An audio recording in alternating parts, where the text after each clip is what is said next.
So hello दोस्तों, स्वागत है एक बार फिर से आप सभी का मेरे इस नए व्लॉग में। मेरा नाम है संदीप सिंह और आप देख रहे हैं हंसित व्लॉग्स 18। सो आज मेरे साथ जो है मेरा दोस्त अर्जुन आया है। तो आज हम जो है एक बहुत ही ब्यूटीफुल जगह पे जाने वाले हैं। तो वो है काली माता का मंदिर, जो कि बहुत ज़्यादा फेमस है यहाँ पर। चलिए दोस्तों, बिना किसी देरी के स्टार्ट करते हैं हमारे व्लॉग की। सो दोस्तों, आपको जो ये सामने मंदिर दिखाई दे रहा है, यही एक लौता काली माता का मंदिर है पूरे हरियाणा में। और यह मंदिर जो है 51वां शक्तिपीठ के नाम से भी जाना जाता है। इसके पीछे की कहानी जो है बहुत ही ज़्यादा इंटरेस्टिंग है। तो सबसे पहले हम वो कहानी जान लेते हैं, फिर आपको और भी ज़्यादा मज़ा आएगा इस मंदिर के अंदर जाकर उन सारे शक्तिपीठों को देखने में और सारी मूर्तियों को और इस वीडियो को एंजॉय करने में। तो सबसे पहले हम स्टार्ट करते हैं कहानी से। ये बात उस समय की है जब भोले बाबा का विवाह महाराजा दक्ष की पुत्री सती के साथ होने वाला था। लेकिन महाराजा दक्ष जो थे इस शादी के बिल्कुल खिलाफ थे, क्योंकि वो भोलेनाथ को जो है अघोरी और पाखंडी समझते थे। वो किसी भी समारोह और यज्ञ में भोले बाबा को निमंत्रण नहीं भेजा करते थे। लेकिन माता सती जो थी वो भोलेनाथ से ही शादी करना चाहती थी और अंततः माता सती का विवाह भोलेनाथ के साथ हो गया, जिसके बाद राजा दक्ष ने अपनी पुत्री और भोलेनाथ से बिल्कुल ही अपना सारा नाता तोड़ लिया। तो जब भी कोई यज्ञ समारोह हुआ करता था तो अब वो भोलेनाथ को तो बुलाते ही नहीं थे, लेकिन उन्होंने अपनी प्रिय पुत्री, जो कि उनकी सबसे गुणवान पुत्री थी, सबसे प्रिय पुत्री थी, उनको भी निमंत्रण भेजना छोड़ दिया। कुछ समय पश्चात महाराजा दक्ष ने एक महायज्ञ कराया। उस महायज्ञ के अंदर उन्होंने समस्त ब्रह्मांड के देवी देवताओं को बुलाया, लेकिन भोलेनाथ और माता सती को कोई निमंत्रण नहीं भेजा, जिसकी वजह से माता सती को बहुत ज़्यादा बुरा लगा, क्योंकि वो अपने पिता की सबसे प्रिय और सबसे संस्कारी और गुणवान पुत्री थी, लेकिन उनको उन्होंने कोई निमंत्रण नहीं भेजा, जिसकी वजह से वो अपने पिता से क्षमा मांगने और इस यज्ञ में शामिल होने के लिए भोलेनाथ से प्रार्थना करती है कि वो अपने घर पर अपने पिता से मिलने के लिए जाना चाहती है। लेकिन भोलेनाथ ने उनको बहुत समझाया कि आप वहाँ जब जाओगे तो आपको मान हानि के सिवा कुछ नहीं मिलने वाला, तो कृपया करके आप ना जाएं। लेकिन माता सती ये बात मानने को तैयार नहीं थी और वो उस यज्ञ में चली गई। माता सती जब वहाँ पर पहुँची तो राजा दक्ष ने माता सती का बहुत ज़्यादा अपमान किया और ये सब वहाँ पर विष्णु भगवान देख रहे थे और उनको भविष्य के बारे में पता था, इसलिए वह समारोह छोड़कर पहले ही वहाँ से चले गए। तो उसके बाद क्या हुआ कि माता सती इतनी ज़्यादा क्रोधित हो गई थी अपमानजनक बातें सुनकर अपने पिता के द्वारा, और साथ ही साथ महाराजा दक्ष जो थे वो भोलेनाथ का भी बहुत ज़्यादा अपमान कर रहे थे, जिसकी वजह से माता सती बहुत ज़्यादा क्रोधित हो गई और उन्होंने अपना असली रूप दिखाया। उन्होंने अपना असली रूप एक आदिशक्ति के रूप में दिखाया, जो कि इस समस्त संसार की माता है। उन्होंने बताया कि मैं इस सती के शरीर में वास करती थी और अब आपने इसका अपमान करके इसको दूषित कर दिया है, तो अब मैं ये शरीर छोड़कर जा रही हूँ। जैसे ही माता वो शरीर छोड़कर निकली तो माता सती आग की तरह जलने लगी और उनका शरीर जलना शुरू हो गया। ये जब भोलेनाथ को पता चला तो अपने क्रोध से उन्होंने पूरे कैलाश को ही जला दिया। इतना ज़्यादा क्रोध उन्हें आया था उस समय। हर चीज़ संसार में डोलने लगी। अब क्या हुआ कि भोलेनाथ ने अपनी जटाओं से वीरभद्र को प्रकट किया और वीरभद्र को आदेश दिया कि महाराजा दक्ष से जुड़ा हुआ जो भी व्यक्ति है, जो भी चीज़ है, उसको नष्ट कर दो, महाराजा दक्ष की दुनिया को तबाह कर दो।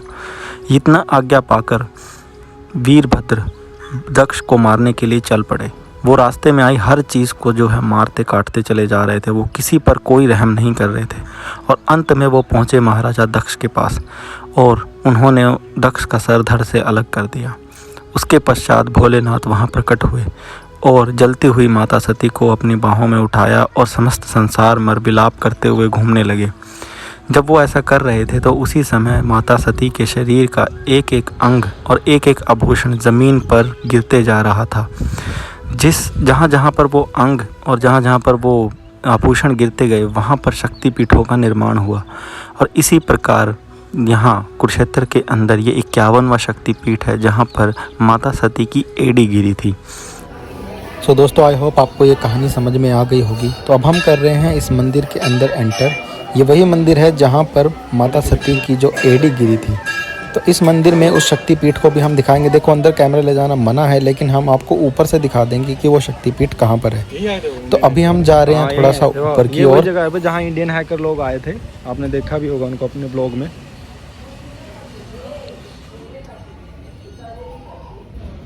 यहाँ पर दोस्तों देखो भोलेनाथ का जो है शिवलिंग रखा हुआ है। सबसे पहले हम इसके दर्शन करते हैं। जय हो भोलेनाथ की। अब हम आगे जा रहे हैं। देखो दोस्तों अब हम उसी साइड बढ़ रहे हैं जिस साइड हमारा वो शक्तिपीठ बना हुआ है। तो सबसे पहले हमने किए शेरावाली माता के दर्शन, फिर हम निकले इस शेर के मुंह से बाहर। देखो ये शेर का मुंह है, आपको 2 दांत दिख रहे होंगे सामने। अब हम इस मुंह से थोड़ा बाहर निकलेंगे। मान्यता है इसकी कि अगर आप इस मुंह को थोड़ा कोई छेड़खानी वगैरह कुछ करते हो, यहाँ पर कुछ करतूत करते हो, तो ये शेर का मुंह जो है अपने आप बंद हो जाता है। पता नहीं ये मान्यता है कैसी है, लेकिन लोग मानते हैं ऐसा। तो दोस्तों ये वो शिव और सती की मूर्ति है जो आपको सामने दिख रही है, जब भोलेनाथ जो है विलाप करते हुए घूम रहे थे माता सती को लेकर। तो दोस्तों ये है वो शक्तिपीठ आपको जो सामने दिखाई दे रहा है। हम इसका फ्रंट से फ़ोटो नहीं ले सकते थे, हम ऊपर से फ़ोटो ले रहे हैं इसका। तो यहीं पर जो ये बना हुआ है, इसी के अंदर जो है हमारा वो शक्तिपीठ है जहाँ पर माता की एड़ी गिरी थी। तो दोस्तों अब आपको दिखाते हैं वो चक्रव्यूह जो जिसमें अभिमन्यु फंसे थे। तो ये कुछ ऐसा था वो चक्रव्यूह जहाँ पर अभिमन्यु फंसे थे। तो ये एक माता की मूर्ति है, ये भी एक और माता की मूर्ति है, आपको दिख रही है सामने। ये हमारी सरस्वती माता है जो सामने दिखाई दे रही है आपको। इनके हाथों में वीणा है। और देखो कितना सुंदर नज़ारा है, ये गलीचा सा कितना सुंदर दिख रहा है यहाँ पे।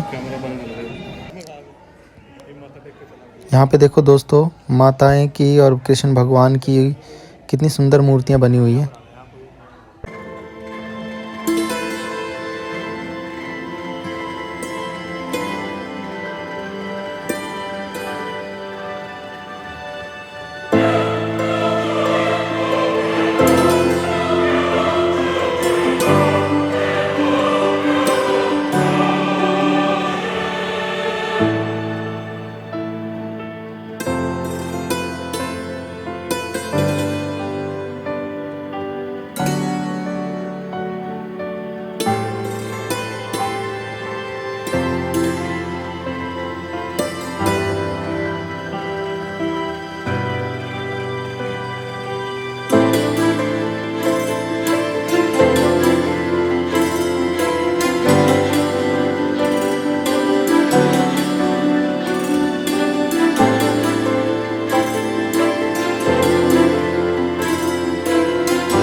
तो यहाँ पे जो लिखा हुआ है आई लव कुरुक्षेत्र, ये माता के मंदिर के बाहर ही लिखा हुआ है।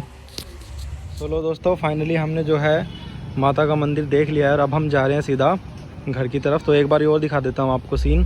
तो ये था वो भद्रकाली मंदिर 51वां शक्तिपीठ। इस ब्लॉग में बस इतना ही था। आई होप कि आपको ये ब्लॉग अच्छा लगा हो। तो मिलते हैं हम हमारी नेक्स्ट वीडियो में।